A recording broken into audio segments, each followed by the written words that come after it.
everybody.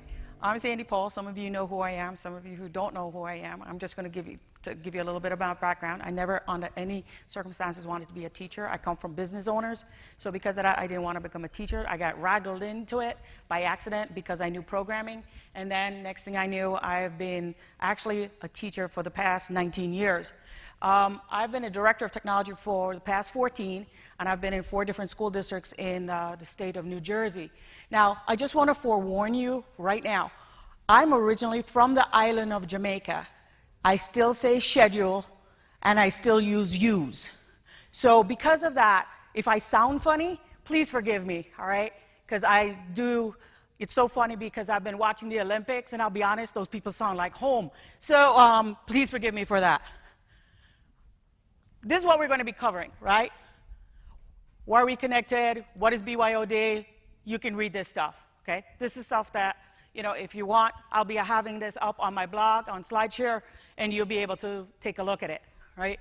And I'm hoping everybody in here can read this item, okay? Connected. This is information that I got from Twitter, from Facebook and stuff, all right? We are a connected generation. We are a connected society. But we're not only connected here. One of the things I find fascinating is that there are actually more cell phones in my home country than there are landlines. And I find that fascinating. There are more cell phones in India than landlines. So we are a connected generation, but we're also connected globally, right? So this is just some of the information. Be advised, it says February 2010. I'm quite sure it's triplicated or something like that since those numbers have gone in. What is BYOD? BYOD, BYOT, they're used interchangeably, is bring your own device or bring your own technology, okay? Really, this really happened primarily because of industry. A story somebody from Cisco told me once is the Cisco, one of the vice presidents of Cisco went and bought a Mac. And because he bought a Mac, he started doing his work on his Mac. He came into Cisco and he said to the IT guy, put this on the network. And we, as me, also part of the IT department, said, no, you can't have it. He said, okay. He sent out an email, a blast to anybody else in the Cisco organization that has a Mac. When he sent it out, okay, just to realize that after he sent it out, he got a group of people. Then it started to grow. Then it started to grow even more. It grows so much that the IT department had no choice but to put on Cisco. Just to let you know, 72% of all the employees at Cisco use a Mac device. And one of the things that I thought I would, just yesterday, I saw in Twitter that Eric Schillinger had put up Lisa Nielsen's blog that there's a small video that you can watch. It's based on South Park, but it's also based on Star Trek, on what BYOD really is. So, you know, when you get that link, take a quick look at it. It's really, really cute. I was watching it at about 2 o'clock this morning. Now, the pros of BYOD. I don't know if any of you follow that hashtag, EdChat. It's really a great hashtag to follow. There's a lot of stuff on there. Actually, that's where, as you can tell, some of this information where I got it from, right? But on EdChat, this is some of the discussions we've had. It extends the technical resources already used in the school. And that's important because we know they come to school, they shut off. Correct? They come to school, we tell the kids, shut it down, right? I know that, say, for instance, I know I have building principals who actually take away the cell phones. So anyhow, but that's what's happening, right? But the pros is to reduce, extend it, reduce expenditures, and to control their own learning, okay? You and I know that even though the superintendent may the principal may take away the cell phone, I know personally, I have actually seen it where kids have actually been using their devices in their pockets. All right? I've seen it myself. I couldn't believe when I saw it what I did. Ubiquitous technology, staying on task, and e-books. The big e-book thing now, and e-textbook thing, right? I can tell you, in the past 2 months, I've had meetings with McGraw-Hill, Pearson, Houghton Mifflin, and there's one more. I can't remember the name. But the reason why I've had these meetings is because everybody's changing to e-book textbooks. So I got to make sure that the stuff works with my network and whatever it is. So that's one of the things that happens. All right? The cons. Equity among students. I have a population of kids that are free and reduced lunch. So because of that reason, they don't have the ability to purchase these items. The Wi-Fi, the network, et cetera, and the tech support, okay?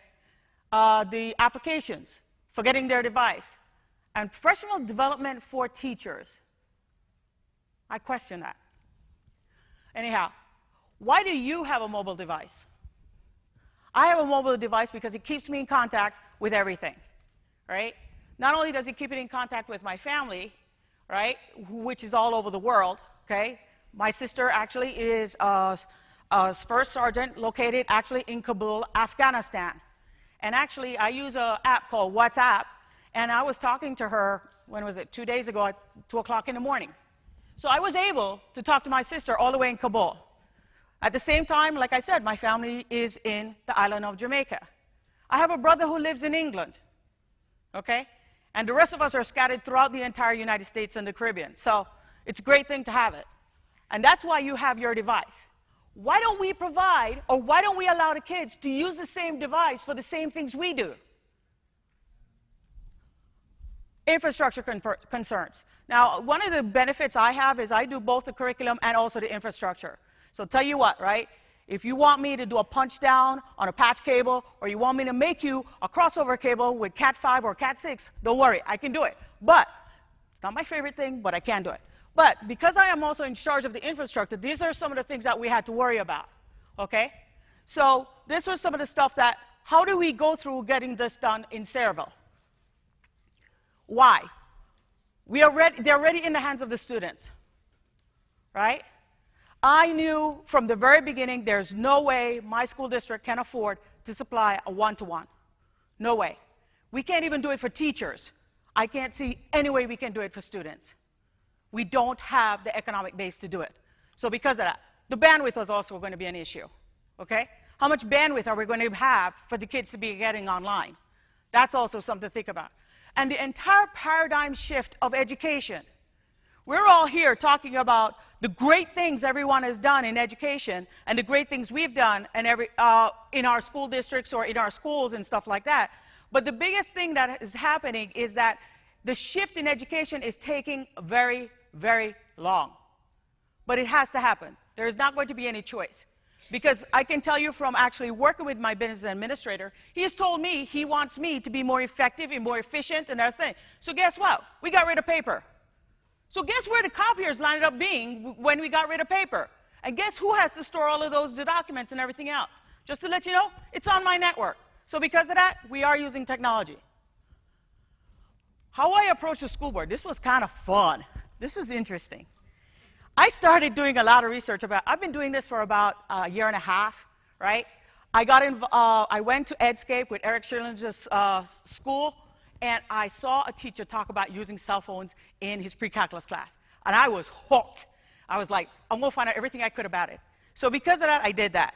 So once I did that, I decided to get all the articles I could find regarding it. I started sending it to the school board. Then not only that, I then started inviting them to conferences. And they came and heard. And that's how I approached my school board, and that's how I got my parents.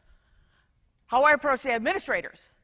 What I did was, they said to me, we want to do classroom walkthroughs. I said, okay, fine. I'll buy you iPads. We'll do the classroom walkthroughs. So I told one teacher, tell you what, one principal, let's download your app on your iPhone. Let's see what it does. I didn't have to say a word. Word got around, 25 administrators all of a sudden are using their cell phones to do this classroom walkthrough. We now have the observation tool on it. I'm not going to tell you that everybody can see their iPhone to do it because it's so small, but they're able to do it if they want to. And that's how I got the administration hook. How I approached the teachers. What happened was we have a wireless in 3 of our buildings. We have a wireless in the high school, the middle school, and the upper elementary. The elementary schools did not have wireless. The thing that happened was we accidentally opened the wireless for 6 months. When I say accidentally, we had no idea that people were getting on it because we didn't have a monitoring way of monitoring it. And what happened was the teachers started using their cell phones and started using their iPads and everything else. bringing them in and using them. And then what I started realizing is that, wait, these people are using this device for everything else. Our grading system is online, okay? Our grading and our attendance system is completely online, okay? Their lesson plans are online, okay? Everything else is online. The policies, the procedures, if you want to take a personal day, all those forms, everything is online, and it's internet-based. So because of that, they've started realizing, wait a minute. So when we started realizing that 200 people were on our wireless network that was not supposed to have 200 people, we started having problems with some people dropping off, some people coming on. And it got pretty bad when we started losing some of the board members off our network because we had more teachers on our network. So that became an issue for me. So because of that, that's how I got the teachers involved. How it will affect them, right? The teachable moment, okay? All right? The changes in learning and instruction is definitely going to happen, okay? One of the things we did, okay, we're using some of these items inside our school right now, but they're using it on a PC or on a laptop. And I'm like, why are we doing this? Because we ourselves, I remember the first time I showed my superintendent how to use Poll Everywhere. We have a staff of about 800 people. And he does his opening thing. So I said to him, okay, if you want to find out what everybody thinks about what you're presenting and everything else, use Poll Everywhere. How does it work? I showed him how it worked. He loved it. So guess what? All right? He used my account. I told him it's the last time he can use my account. He's got to buy his own account this year. But he used my account, and he got an idea of exactly what was going on. When we had to do the budget this past April, I don't know if you guys know, in the state of New Jersey, the community votes on your budget. You board members vote on your budget. It goes out for public vote, and that's how you get your budget for what you're going to do for the following year. And when they did that, what happened was they decided to actually, he used Poll Everywhere in a board meeting to get this consensus of the members attending, members of the community attending the board meeting on what it was. Now, most of you know these people, Eric Schillinger, Adam Bello. Most of these people had already discussed about using these devices, right, inside your classroom, right? Bring your own device, okay? And I don't want to go into too much detail, but a lot of my research that I provided to the school board actually came from these people, all right? And all of these are links leading to it. Okay. Then I actually looked at some pilot programs. I actually went down to Toms River, New Jersey, and spoke to their director of technology on how it was working down there. Okay? I spoke to most of these people. What was the most interesting conversation I had, and it's not up there, no it's not, was the conversation I had with St. Charles Parish, New Orleans. They have 250,000 students bringing their own device. And that was the most interesting conversation, because the conversation was, is there a policy? Thank goodness, yes, and I was able to get a copy of it. So most of these people, Katy Independent School I've spoken to, these were the people I spoke to, and the research I did regarding bringing your own device. Okay? So what I did to develop our policy, I included the students, the teachers, and the parents. Right? What was the district obligation? Device responsibility. Okay, who's in charge of it? Just to let you know, for my school district, how we wrote our policy, our school district is not responsible for your personal device. We are not responsible to get you on our network. Okay? You have to figure it out, and it's written in our policy. All right? Who's responsible for the data? That's a question we're still working on. Okay? So that's one of the things that we're working on right now. As far as the policy, it covers the type of devices. Just to let you know, there's no limit. We didn't say you have to bring in a tablet, or you have to bring in a cell phone, or you have to bring in this type of device. We made it unlimited. Reason being is that we didn't want to land up in a situation where one child might land up having 3 devices and one child not having any device at all. So that was one of the things we did.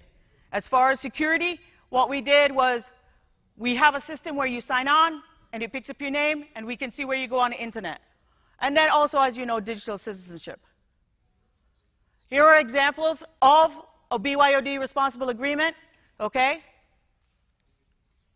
And actually that link where it says technology policy and AUPs, I think he's going to click on it, is the actual district policy. It passed May of this year. Did it come up? All right, here it is. That's the actual policy that was approved. It was approved in May, and that's what we're going to be following this September. The BYOD is K through 12. 5,800 kids, 800 staff members. Okay? Can you go back to the presentation? Yeah. Sorry. Thank you.